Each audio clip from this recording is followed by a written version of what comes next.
Chris Walker, Emergency Preparedness Coordinator for the Hamilton County Health Department, joins us again this week. Good morning. Good morning, ma'am. All right, we made it through Halloween. We are headed into Thanksgiving, and our numbers are not looking good. Bring us up to date. No, our numbers do not look good. Our daily totals are starting to exceed even what we saw at the beginning of COVID. I mean, we're breaking our daily record virtually daily at this point, and it's very sad and very disheartening to see. We need to start making some more proactive individual choices, I think, to really get this going again and get heading back in the right direction. Some people might counter you and say that's just because we're testing more people. What do you say to that? Our testing numbers are not up significantly more than what they have been in the past. Even at our peak testing in late July, the daily numbers of tests run are virtually the same as what they are now. We're seeing an increase in positivity is what we're seeing. Yeah, let's talk about that percent in unique positivity, because it's twice what it was just a couple of weeks ago. Sure, and yes, it is, and it's coming out. The new numbers come out in about a half hour, but right now we're just under 11. We're at 11.4% for unique individuals, and that means that if I went and got tested twice in the last 7 days, it would only count one. If we look at the all tests, that number's a lot significantly lower, but again, that's multiple people getting tested multiple times, for their job or whatever. They've got to get tested every week, so that may fall in the same 7-day period. But yeah, our unique positivity rate is not very good. We need it to be half or lower than what it is right now. So more people are testing positive. Are they getting sick enough to end up in the hospital? We are seeing an increase in hospitalizations.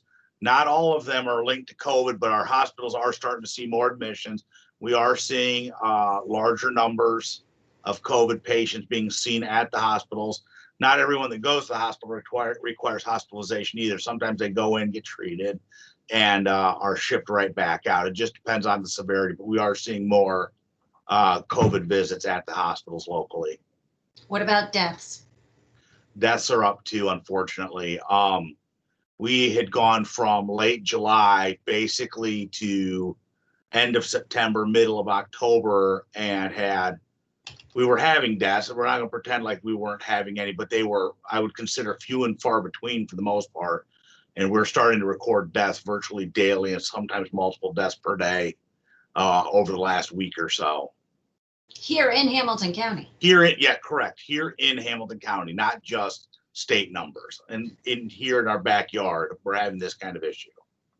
What do we have to do? I mean, do we need to go back to the mindset of flattening the curve?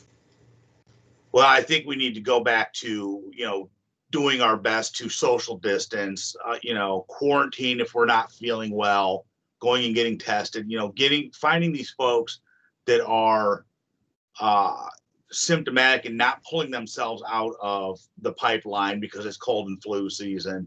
If you're having any of those symptoms with the fever, the cough, the shortness of breath, you need to go tested and you need to stay home until you get your test results. I mean, that's the long and the short of it. But it is difficult because we still see a good chunk of the positives here in the county are younger. I think it's 38% or so are 29 and younger.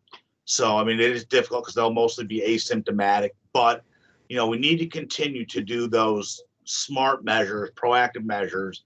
We're not seeing folks test positive by running to the grocery store or the hardware store or whatever.